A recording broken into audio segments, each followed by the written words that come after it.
Welcome in to the Rockies Insider. I am your Rockies Insider, Patrick Lyons, and on the second show of the day here on Friday, August 16th, I got to get you ready for Todd Helton Day tomorrow, August 17th, exactly 10 years from the day that the Rockies retired number 17, the first player who got their number retired by this franchise here in Denver. Get you ready for what to expect out of Drew Romo, what to expect at a players' weekend, Padres in town, and a little bit on the Little League World Series and a couple of other interesting tidbits around the game of baseball today. But let's get ourselves started with the catching situation. If you tuned in either on YouTube on the Rockies Insider channel or on the podcast, the Rockies Insider, please go ahead and leave us a review there. But we broke it down with Jose Perez, the situation with Elias Díaz. He does indeed get placed on waivers, totally waived, released from the Rockies, and that spot is indeed filled by Drew Romo. I reported that last night. Drew Romo was a late scratch. He was originally in the starting lineup, then got scratched, hung around the ballpark for a little while longer, and then ultimately when it seemed like there was not going to be any takers on Elias Díaz's services, Drew Romo was called up. So Díaz now a free agent, and he's available for any team that wants him. And you're saying, well, nobody wanted him. That's incorrect. No one was interested in him at the remaining $1+ million left on his contract.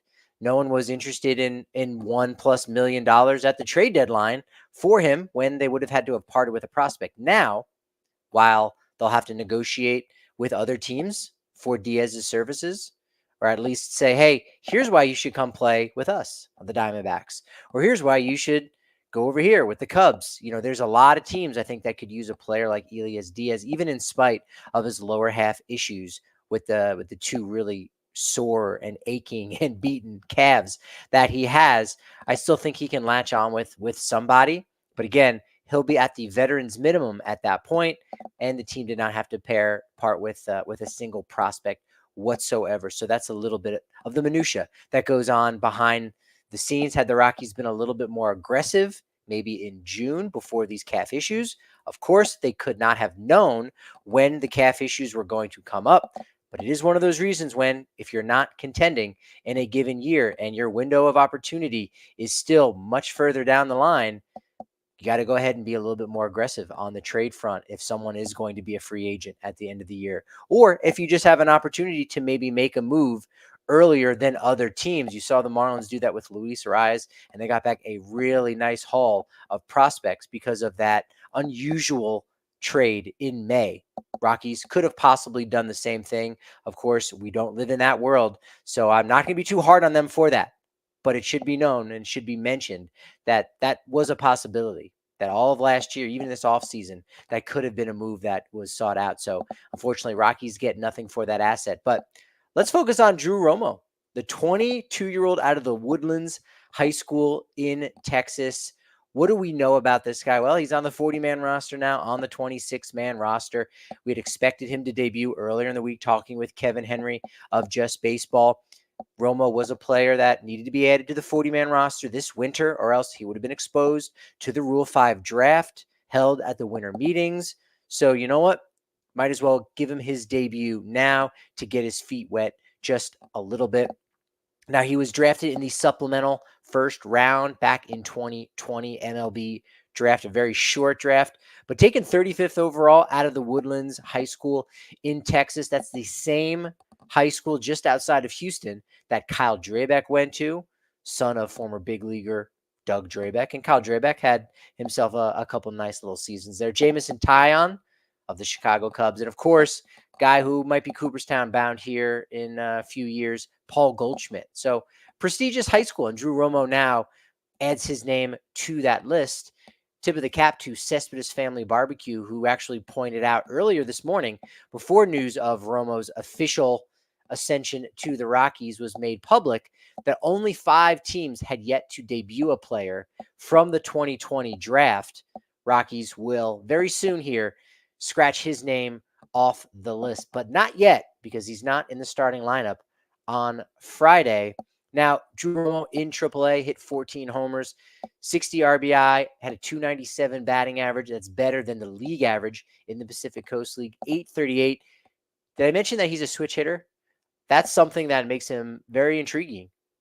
Being able to hit from both sides of the ball and impact it. Now, defense is a little bit more of his calling card. It's one of the reasons why they selected him 35th overall, because the defense was so strong and so mature out of high school. But the bat has come along really, really nicely. Now, he's historically been better against right-handed pitchers. This year, he's been pretty balanced from both sides, which is a definite improvement for him. So, while on one hand, you might say, well, maybe we'll only see him against right-handed pitchers versus Jacob Stallings can get the left-handed guys. It's not necessarily how it works for catchers, because you take a guy in the rotation, that's your guy. Whenever he's on the bump, you are behind the plate. Now, he's just 22 years old, as I mentioned. He will turn 23 later on this month on August 29th. And when he does start his first game this weekend, he'll be the third youngest catcher to start a game in franchise history. And in fact, only the third catcher in club history to start at age 23 or younger. Who are the other two? Well, one is Willing Rosario, and the youngest to ever do it, Ben Petrick, 22 years old, 22 years old, 147 days old. He actually got 2 hits, one of which was a double, 2 walks, and RBI in his debut back in 1999. That, my friends, was 25 years ago. Long time ago. Long time. Hoping that Drew Romo has himself a nice long career. Now, Romo is going to be wearing number 3. In fact, is the 16th player to don the number 3 for the Rockies, the first since Coco Montes last year. And before him, Dom Nunez for a handful of seasons, another catcher that wore number 3. Not the most popular single digit in Rockies history, or maybe it's the least popular in a way. No, the number's popular. The players, not as successful. 17 different players have actually worn the number 6 and number 7. Number 7, of course, worn by Brendan Rodgers. Number 6, last worn by Brian Serven. So the question is, how much is he going to play? Now, our friends over at Blake Street Banter, we're talking about this. They set the over-under at 22.5 games. Now, there's 40 games still remaining in the season, starting on Friday night. Romo not in the starting lineup. He still could play. I don't expect him to, but 22.5 is how many games that he might play. If those are starts, I would have to severely take the under on that. If you look at only him starting every 3 days, right? So Jacob Stallings gets the bulk of the starts. He's taking the night games. Well, on the 3rd day, it's a day game. Drew Romo is behind the dish. That's only 33% of the time. That's not a ton. That's 13 games. That's also not going to happen because, again, you get paired up with another pitcher. And Romo, if they want to get him as much time as possible, and I really think they do, 2 out of every 5 days, you pair him up with 2 of the younger pitchers on the staff, and you're going to have some success there. Tanner Gordon, of course, is going on Saturday for Todd Helton Day. That seems to be a much better spot to put him in than someone like Kyle Freeland. In fact, I'd wager that Drew Romo has caught Tanner Gordon a lot more than Jacob Stallings has caught Tanner Gordon. The same is true for Kyle Freeland. Stallings has caught Freeland a lot more than Drew Romo has. So I think Drew Romo will get his first big league start on Saturday on Todd Helton Day. Big moment, big spotlight. If he does catch 2 out of every 5 days, again, corresponding with that day's starting pitcher, that'll put him at about 16 games. Maybe he comes in late substitution a couple times. He might get close to 22.5. Again, just even this much playing time, I think, is going to be a huge success. It's going to put him in a much better spot for 2025 and beyond. A couple other roster transactions. If you didn't see, on Thursday, talking with Jose Perez, word had come down that Riley Pint had been optioned to AAA. So he's back with Albuquerque there in Round Rock in Texas this week. And then a great piece of news that we've been expecting here for the last couple weeks. In fact, we were expecting it early on in the season before he had a setback.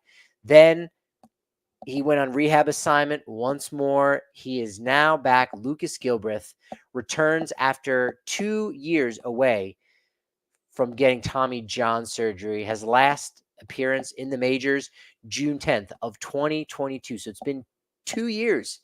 2 years since we've seen Lucas Gilbreth in a game. And that's wonderful to have the Broomfield, Colorado native back with the Rockies. Another lefty in the bullpen as well. That's just great news all around. So let's talk about Todd Helton Day. It is finally here, August 17th. Very fitting, number 17 on August 17th. As I said earlier in the show, it's an anniversary. It's the 10-year anniversary from when Todd Helton had his number first retired, and they gave him a pony. They gave him a horse as a send-off for his final home game back in 2013. But here's a couple details to keep in mind. All gates are going to open at 4 o'clock for this game. I think it's a 6:10 game. I probably should know this a little bit more so and have it to heart. Yeah, 6:10 Saturday, right? So 6:10, but the gates are going to open a little bit earlier at 4 o'clock. You don't really have to rush to get the bobblehead because the first 30,000 folks through the gates at Coors will get that Hall of Fame Todd Helton bobblehead, the iconic pose, catching the final out there, retiring Eric Burns in the National League Championship Series in 2007 to send the Rockies into the World Series, their first and only. First 30,000 will get that. But it's more about what's going to happen before the game. It's all happening before the game, before Drew Romo's first career start. That's what I've got that as. But pregame ceremonies start at 5:45. Be in your seat. They've got some big things planned. Peyton Manning, Clint Hurdle are going to be there to, well, I'll just say the gold ring is going around Todd Helton's number 17 plaque up there in right center field. You saw that Larry Walker had one when they had the ceremony in 2021 that he had a gold ring around it. And now that Todd Helton is finally a Hall of Famer, class of 2024 Baseball Hall of Fame, Todd Helton will get that ring.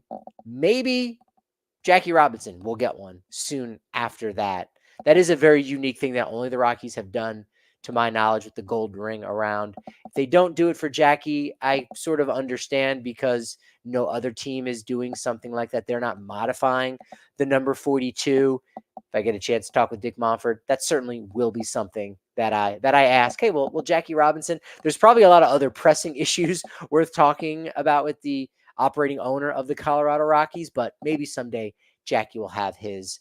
So you've got that going on pregame. But another important reason of why you might want to arrive early is because you can have an opportunity to see Todd Helton's Hall of Fame plaque. That's right. You don't have to fly all the way out to the East Coast. Even if you're flying into, one of the New York airports or even New Jersey or Philadelphia, you still got 3.5, 4 hours, depending on the traffic, of a drive ahead of you to eventually end up in Cooperstown. You could fly into Albany. You might need a connecting flight. And again, you still got to rent a car and drive there. Well, guess what? It's going to be right here at Coors Field in Denver. It's going to be in that picnic area. I think it's right behind center field is where that's going to be located. But the plaque's going to be available for viewing from 4:15 to 5 o'clock. And then there's a ceremony going on. The game is going to begin. Then you've got another opportunity from 6:30 p.m. to the end of the 7th. So if you get there early, I mean, if I'm putting myself in your shoes and you want that full experience, I'm thinking I might try to arrive by 3:30 the latest, maybe even 3:15. So I'm one of the first through the gate. I get my bobblehead. I make a beeline for center field, and I can see the plaque almost immediately. I'm in my seat. Pregame ceremony at 5:45. Drew Romo, first pitch he sees, home run in his major league debut. Okay, that part I can't guarantee, but it's fun to hypothesize in that way. So it's going to be a big day. It's going to be a really fun day at the ballpark. Shout out to Noah Spyrick from Blake Street Banner with some video down at the ballpark today. All of the players for Todd Helton weekend are wearing specialty number 17 shirts that I wouldn't be surprised if Lucas Gilbreth put together, because he's the guy. He is sort of the class mom in many ways. If you recall from, gosh, was it last year or 2 years ago? I think it was 2022 when all the players got Crocs and they were putting the gibbets in their Crocs. That was all Lucas Gilbreth. He got that going. I think he worked on a couple of the different shirts that they've worn around the clubhouse for helping out with building camaraderie for some of the new guys, some of the old guys coming together, taking ownership of what they wear out on the field. So that's a cool thing that they've got these specialty jerseys. I'm also noticing a lot more on social media because it is Players Weekend. There are specialty bats that the guys are using. They've got these decals on the sides of their helmets, which is pretty neat. You also have different cleats that they're going to be having. I'll be down at the ballpark on both Saturday and Sunday, where I plan to have a lot more photographs and images of that on social media at Patrick D. Lyons, on Twitter at Rockies_insider. So should be a fun weekend all around for that. Padres come to town. Make sure you're checking out the previous episode earlier today, where, of course, I talked with Javier Reyes previewing the Padres series, talking a lot about the fact that, that the Padres have been super hot in the second half, one of the best teams in all of baseball. And yet the Rockies seem to have the Padres number in a pretty big way. So make sure you're checking that out. So on this day in history, 10 years ago, I mentioned, of course, Rockies retire the number 17, first player in franchise history. During that ceremony, Brad Hawpe, who had just retired the prior year, actually, it might have been 2012 was his last year. No, 2013 was. He had a little bit of time with the Angels at that point. But Brad Hawpe, one of his closest friends, he was there in Cooperstown for the induction last month. He was there to give a little bit of a speech. Matt Belisle, a current Rocky, he was there from 2009 to 2014. He spoke a little bit, as did Todd Helton's oldest daughter, Tierney Faith, spoke about her father. There was only like one video that I could find online that actually did a good job of capturing everything. I don't know if the Rockies have put something out. I wasn't able to find it, but there was a fan video of the entire ceremony, which was pretty cool. I recommend checking that out. She started off by saying, "My daddy has been home a lot this season, and I have one question for everybody here. Do you want him back?" So very witty there. You like that. Now, what happened in the game was rather strange. It was a doubleheader, not scheduled. There was rain out against, I believe it was the Reds. Michael Kadire had just returned from the IL. He had missed 60 days because of a fractured shoulder. Dude goes out and hits for the cycle on his first day back. Rockies end up sweeping the Reds 10-9, 10-5 in the doubleheader. Kadire went 1 for 5 in the first game before the second career cycle in his career for him in the nightcap. He became the 30th player with more than one cycle on his resume. Did it in both leagues. Joined Bob Watson and John Olerud as the only three players, or the first three players, to hit for the cycle in both leagues. So kind of a cool thing to think that all of that happened in one day. You're only going to get one game on Saturday, but nevertheless, it's going to be an incredibly special one, to say the least, for Todd Helton Day, for Drew Romo's potential debut with Tanner Gordon on the bump. I think we're going to see that, and it's going to be exciting before the Rockies go back out on the road. Are they going to spoil the Padres weekend? You have to think so. Even with Drew Cease on the mound, the vibes are definitely going to be in a positive way, in a really strong way, not just for the ballpark, not just for the fans, but I think the Rockies themselves, the players, they really can feel a moment like this in a major way, and I think they want to capitalize on that. They usually do. So I think we'll get a win on Saturday for the Rockies, and then they'll take either Friday's game or Sunday's. You got to hope Kyle Freeland's blister is a little bit better. I'll be going live from the ballpark on Sunday, giving you the recap of everything that did go down from this Padres-Rockies series. Now, we also have the start of the Little League World Series. If you've seen it, you'll notice that they've got some newer uniforms. They've incorporated these pinstripes. They look really sharp. If you're looking for a team to root for, you might want to root for Lake Mary, Florida, from the Southeast region. Why is that? Well, Lake Mary, Florida is where Brendan Rodgers is from. He's from there. Did he play at the Lake Mary Little League? I don't know. I did not get an opportunity to ask him on Friday. I will definitely have to catch up with him. I was surprised to learn that no team from Florida has ever won the Little League World Series. I was shocked. They're actually the favorite from the U.S. The United States has captured 5 consecutive Little League World Series. You know that in the last 2 weeks, I've talked a lot about the fact that Colorado has never participated in the Little League World Series. I think because of how they changed the regions and now the Rockies being in the mountain region, there's a much more likelier shot that in the next couple years we do see the first Colorado team traveling to Williamsport and participating in that, because you just got to deal with Montana, Wyoming, Nevada. You've got much better odds, I think, all around. 11 straight days of the Little League World Series.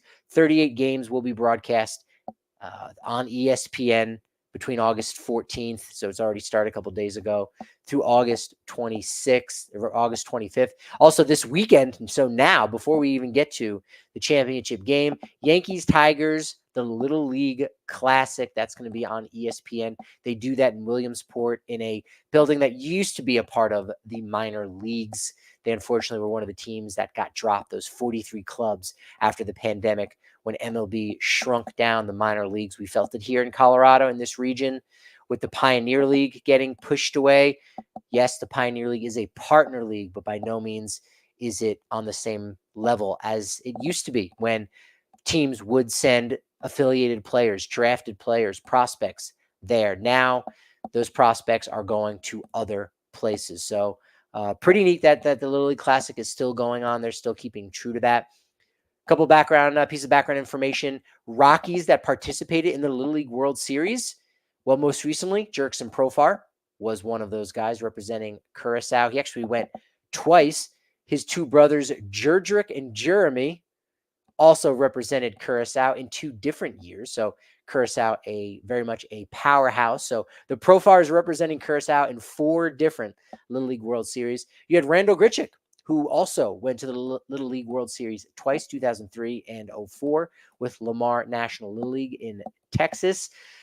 Now, if you know anyone that went really far here in Colorado in their Little League World Series, or rather in the region, in the state competition, if you were a part of the Colorado Springs team, there was the Academy Little League in 2003 and 2004, either one of those years, you can definitively say that you've played ball against a big leaguer, because Lamar National Little League, where Randall Grichuk played with, they went right through that Southwest region. They played Colorado Springs. So you can put that feather in your cap if you'd like. One of the first ever Rockies, Charlie Hayes, represented Mississippi in 1977. Jason Marquis, an all-star in 2009, represented Staten Island in 1991. In fact, Charlie Hayes and Jason Marquis are 2 of 8 players who have reached both the Little League World Series and the World Series. Dave Veras represented Spain in 1978, and David Cortez represented Mexico in 1985. Elias Díaz almost went out to the Little League World Series last year, as the team from Venezuela was from Maracaibo, was from his hometown. I know he sent out a bunch of swag out there. His schedule got a little complicated, so unfortunately he wasn't able to go out there and visit those kids. But I know that they were appreciative to get some of that swag that Elias Díaz was able to send out. Colorado is not the only state to not have representation in the Little League World Series. 6 different states in Washington, D.C. are the only ones to never get to Williamsport: Alaska, Wyoming, Kansas, Wisconsin, Vermont, District of Columbus, and our very own Colorado. If you need another team to root for besides Brendan Rodgers, Lake Mary Little League, South Dakota's got a team from Sioux Falls, third time going to the Little League World Series. And let me wrap it up by talking about some fathers and sons. You may have seen earlier this week, Will Wagner went 3 for 4 in his big league debut on Monday. He came over from Houston to Toronto in the Yusei Kikuchi trade. Who is Will Wagner? Well, if I said Willie Wagner, now all of a sudden your ears are perking up. The radar is going off saying, wait a minute. Willie Wagner sounds an awful lot like Billy Wagner. And yes, Will Wagner is the son of Billy Wagner. In fact, I should mention that Will Wagner, only the 4th player in Blue Jays history with 3 hits in his major league debut. JP Arancibia, Pat Borders, and Danny Ainge. I'm going to take us off track here for a second. this is what I'm going to be doing from time to time. Danny Ainge. Do you know that name? Yeah, that Danny Ainge. He was the general manager of the Boston Celtics for 18 years, played in the NBA for 14 seasons, was an all-star in 1988, won 2 rings with the Celtics as a player in 84 and 86, and he also played for the Toronto Blue Jays in 1979 through 1981. So yes, he is one of only a handful of players to have ever appeared in a game in Major League Baseball and in the NBA. In fact, he did it in the same year in 1981. 12 other players have also suited up for the NBA. I could talk your ear off about who they are. I'll name a couple of the more notable ones. Gene Conley, Chuck Connors, the Rifleman. He was an actor, also played with the Cubs. Dave DeBusschere, who's an NBA Hall of Famer, also pitched in parts of 2 seasons with the White Sox. And most recently, Mark Hendrickson. You might remember him, 6'9", played 4 seasons in the NBA. Then, when his NBA career was over, he moved over to baseball and then played a little bit more in the minors before finally debuting at the age of 28 and pitched in 10 different seasons. So basketball and baseball, you don't think of as a sport that there's a ton of crossover. I mean, there is, but it's certainly a rarity, right? I think football and baseball are a lot more popular. Hockey and baseball, you don't see at all. Tom Glavine was drafted by the LA Kings. So, I mean, that's something there. But yeah, hockey and hockey in any sport, I don't think you have crossovers. You have Bob Gibson, Lou Brock, and Ferguson Jenkins, 3 Hall of Famers. They actually played with the Harlem Globetrotters at one point. Tony Gwynn was drafted by the San Diego Clippers of the NBA. On the day he was drafted, he played in a game on June 10th, 1981. So Tony Gwynn, he could ball from San Diego State. Dave Winfield, who was drafted in the NFL, despite the fact he didn't play football, and in the NBA, despite the fact that he wasn't really a basketball player, he was drafted in both the NBA and ABA. Neither Gwynn nor Winfield signed a deal with a basketball team. And oh yeah, you've got Michael Jordan, who played it for the AA Birmingham Barons in 1994. So where did we start? We went off on a tangent. I'm sorry. I went off on a tangent. We were talking about Will Wagner, son of Billy Wagner. Big debut for him. It got me thinking, has there ever been a player, an active player, who's had their father inducted into the Baseball Hall of Fame? Okay, well, we know Vlad Guerrero Sr. and Jr. Jr. debuted in 2019. His father got inducted in 2018. So we were close there. I mentioned earlier Tony Gwynn Sr. He was inducted in 2007, and Tony Gwynn Jr. had already debuted by that point in 2006. He actually played in 2007, played in July, but was actually sent to the minors around the date of that induction. Maybe it was because he was there in Cooperstown. I might have to ask Tony Gwynn Jr. that this weekend, because he does broadcasting for the San Diego Padres. Shout out to Joe Dona from our Sabre chapter here in Denver for looking that up and getting us very close. Tim Raines is another one whose son played in the majors. Raines had to wait a very long time to finally get inducted, which he was in 2017. His son played, but it was only from 2001 to 2004. And what a lot of people don't remember is that the 2 of them played together in the same game, October 3rd, 2001 for Baltimore. So not just the Griffies have played in a game together or have appeared in the same outfield together. They did it a couple times. The Raines father and son tandem of Tim Sr. and Tim Jr. also did that. I know last year for the Friends of Baseball up in Greeley, the Breakfast of Champions that they have every January. Pretty cool event. Darryl Strawberry was there this past January. And then last January in 2023, Tim Raines was there. And I asked him about that, about how much he recalls that day and how special of a memory that was and where that might rank in his career. And right off the bat, he said, thank you, because a lot of people don't remember that. I'm sure, again, you think of the Griffies and you go, that's the end of the list. No, you can't forget about the Rainses as well. So Toronto Blue Jays, we know they've got an affinity for those second-generation players with Vlad Jr., Bo Bichette, Dalton Varsho, son of Gary Varsho, and now Will Wagner. And hey, maybe the Rockies are going to be next on that list. We know Kyle Karros has been a player who's tearing up high A Northwest League with Spokane. So possibly son of Eric Karros. Not a Hall of Famer, but nevertheless a very good Hall of Very Good, first baseman with the Los Angeles Dodgers. Maybe Kyle Karros is that first son of a player that we see have a ton of success with. There's been a lot in the past. Eric Young Sr., Eric Young Jr., of course, I remember that. But a new generation of players, we'll have to wait and see when Kyle Karros makes his debut. But I will make sure to keep you in the loop with that, with all the minor league promotions, with everything going on in the majors. It's what I do here at Rockies Insider. So thanks for joining us. Again, be back on Sunday post-game live from Coors Field. Probably won't get that going until about an hour plus after the game. If it's a particularly crazy one, could be a lot closer to an hour and a half, as you got to get down to the clubhouse, talk with Bud Black, talk with the players after the game. And on those wild ones, a lot of guys have a lot to say. On some not wild ones, on those some bad ones, it goes a lot quicker. So wait and see. Watch the game. Tune into Rockies Insider on YouTube or the Rockies Insider podcast anywhere now. We are on Apple Podcasts. Leave a review there. Greatly appreciate it if you can do that at Patrick D. Lyons on Twitter, at Patrick D. Lyons, MLB on TikTok and Instagram and Threads, at Rockies_Insider, just about everywhere. Appreciate you joining us to give me that momentum to get through this busy yet exciting weekend. But unfortunately, you know what they say about momentum, it's only as good as your next show. So I'll see you on Sunday.